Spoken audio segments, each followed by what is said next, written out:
നെല്ലിക്കുഴി ഗ്രാമപഞ്ചായത്ത് ഓഫീസിന്റെ മന്ദിരം നിർമ്മിക്കുന്ന സ്ഥലത്തേക്കുള്ള വഴി പ്രശ്നം പരിഹരിക്കാൻ ഭരണസമിതി ശ്രമം ആരംഭിച്ചു. 2 പേരൊഴികെയുള്ളവർ സ്ഥലം വിട്ടു നൽകാൻ തയ്യാറാണെന്ന് പ്രസിഡന്റ് അറിയിച്ചു. പരാതികളെ തുടർന്ന് കെട്ടിട നിർമ്മാണ നടപടികൾ നിർത്തിവച്ചിരിക്കുകയാണ്. നെല്ലിക്കുഴി പഞ്ചായത്ത് ഓഫീസിന്റെ പുതിയ മന്ദിരത്തിന്റെ നിർമ്മാണം ഇപ്പോൾ പ്രതിസന്ധിയിലാണ്.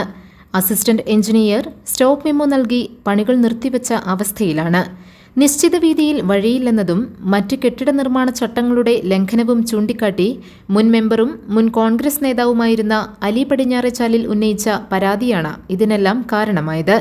വഴിയുടെ വീതി 4 മീറ്ററിൽ നിന്ന് 5 മീറ്ററാക്കണമെന്നായിരുന്നു കെട്ടിട നിർമ്മാണത്തിനുള്ള അനുമതിയിലെ ഉപാധി. ഈ ഉപാധി പാലിക്കാതെ കെട്ടിട നിർമ്മാണത്തിലേക്ക് കടക്കുകയായിരുന്നു. പരാതിയെ തുടർന്നാണ് അസിസ്റ്റന്റ് എഞ്ചിനീയർ സ്റ്റോപ്പ് മെമ്മോ നൽകിയത്.